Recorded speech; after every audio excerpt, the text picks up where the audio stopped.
This is James Noble. I'm an anesthesiologist and medical director of Noble Anesthesia, or intermittently I'll be interrupting this video to make comments.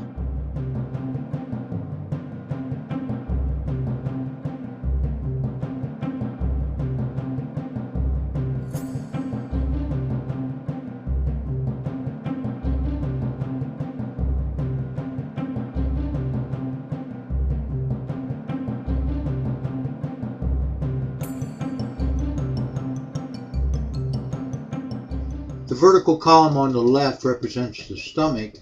It's approximately 18 centimeters high, so the hydrostatic pressure that builds from liquid in that column is comparable to the 18 centimeters of water intragastric pressure that O'Mullane described in 1954 when he instilled a liter of liquid into the stomach. The balloon represents the compliance of the lungs, the syringe represents the respiratory effort of the patient, and at the tip of the nose is the connection for the CPAP machine.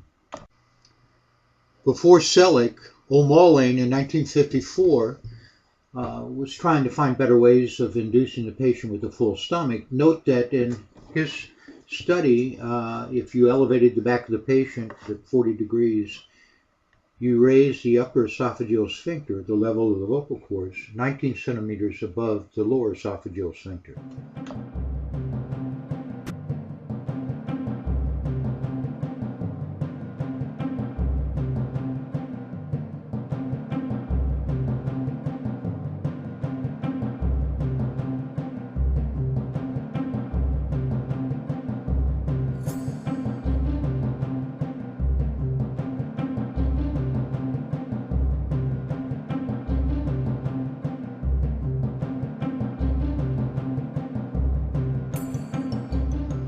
Consider a drowning victim, for instance. The intragastric pressure would force liquid up the esophagus to fill up the pharynx, and then the hydrostatic pressure from the column of liquid in the pharynx would fill up the lungs, limited only by the compliance of the lungs. So as the fluid backed up into the lungs, eventually the air pressure within the lungs would stop further fluid from entering the lungs, and this would produce what was commonly described as a dry drowning. Now consider the drowning victim who first goes into laryngospasm, and then as he becomes progressively more hypoxic, the spasm breaks, and he takes a couple of deep breaths and fills his lungs with water to produce the wet lung.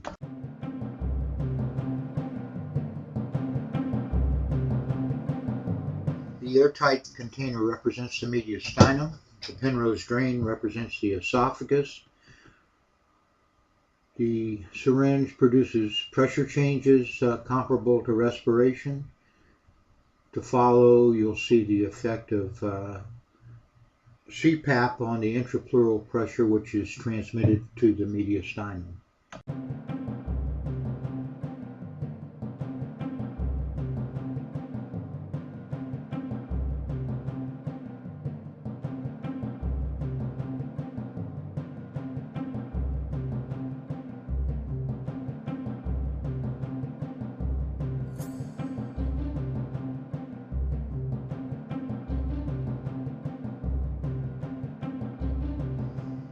Note here that CPAP inhibits the rise of the column of water within the esophagus. Recall that previously, without the effect of CPAP, the column of water rose rapidly up into the pharynx and then backflowed into the lungs.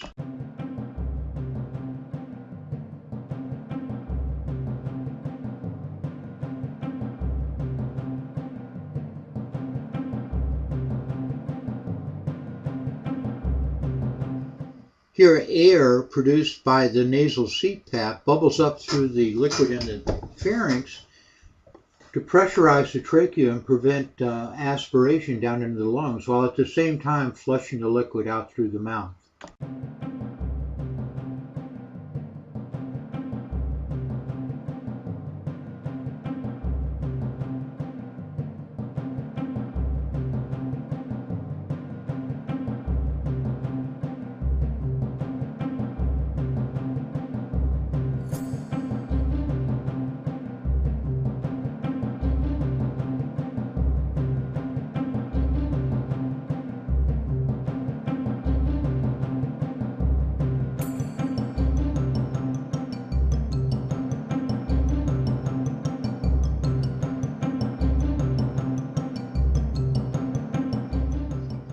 So this is why turning the patient's mouth to the side, or turning the patient himself to the side, or turning the patient prone works to help clear the airway.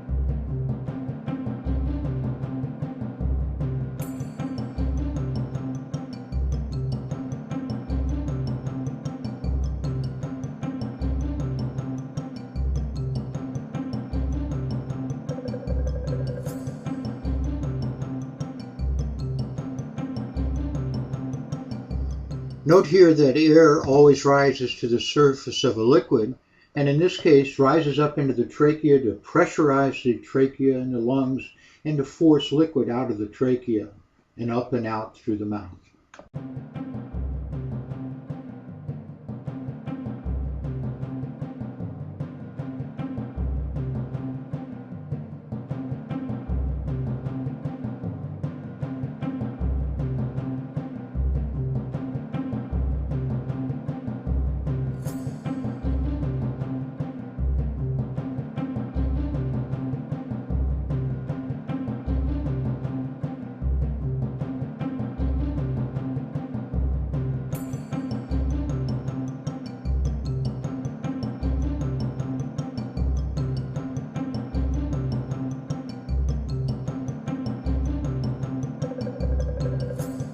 In this segment, my model failed me to a degree. In the prone position, you see that the epiglottis forms a deflector backward toward the trachea. And in the model, the epiglottis goes side to side, forming a reservoir of liquid that is pushed by a column of air backwards into the trachea. You'll see at the end of this segment, the dissection taken from real life shows that the epiglottis dips down on either side and therefore probably doesn't pull a lot of water. And in any case, in anesthesia practice, you depend on the laryngeal reflexes being protective and active. And I doubt that significant aspiration would occur as long as the patient can cough. And the patient usually has an intact cough reflex if they're breathing spontaneously. Nevertheless, looking at the dissection, you will see that the epiglottis is sort of a diving board that tends to jump some of the liquid across over the soft palate and down through the nose.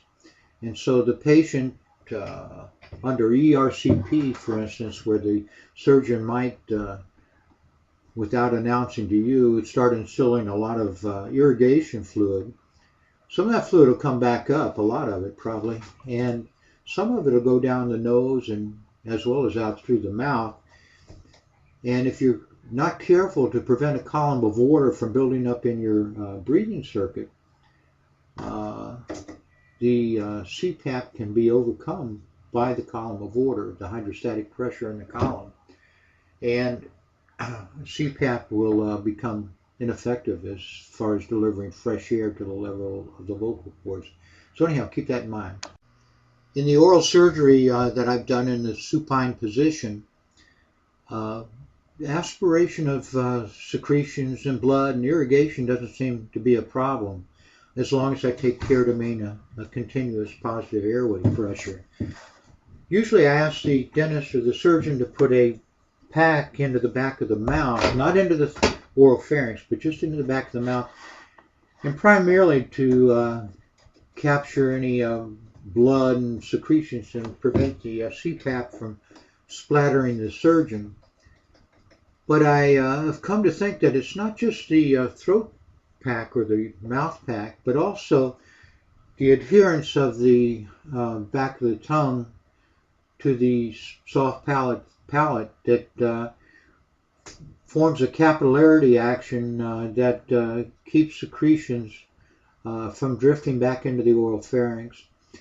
And the CPAP pushes any secretions of blood that might be in the oral pharynx up along the soft palate till it makes contact with the back of the tongue, and from there capillarity takes over, assisted by CPAP, to keep those secretions in the oral cavity and flush out through the mouth.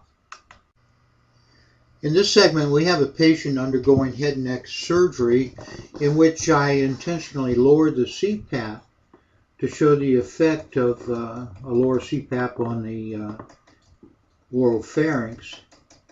In doing so, you can see the secretions starting to drift back into the oral pharynx. And then at one point, I stopped the video, and in retrospect, when I edited this segment, I realized that it looks like the patient had a little bit of reflux, represented by that little yellow tinge of liquid in the right piriform recess. In any case, the patient coughed, cleared the secretions. You see the CPAP is increased, the pressure gauge jumps up, and the patient breathes nicely through the remaining of the procedure. And it wasn't until afterwards, in editing the video, that I noticed that anything had transpired.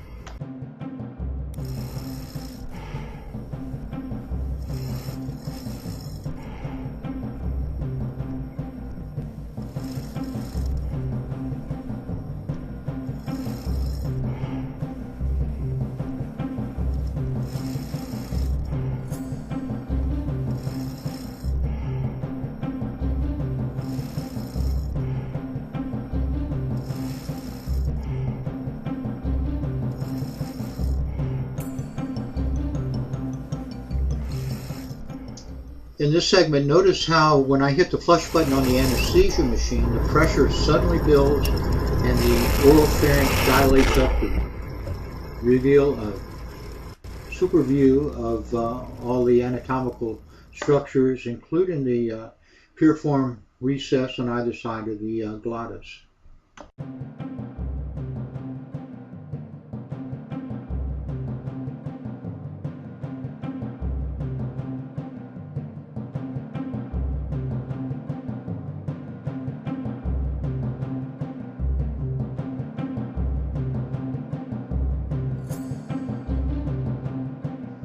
Everyone knows what stage 2 anesthesia is, but it's helpful also to recall that Goodell defined 4 stages of anesthesia, and to notice also that as long as spontaneous respirations persist, the laryngeal protective reflexes also persist.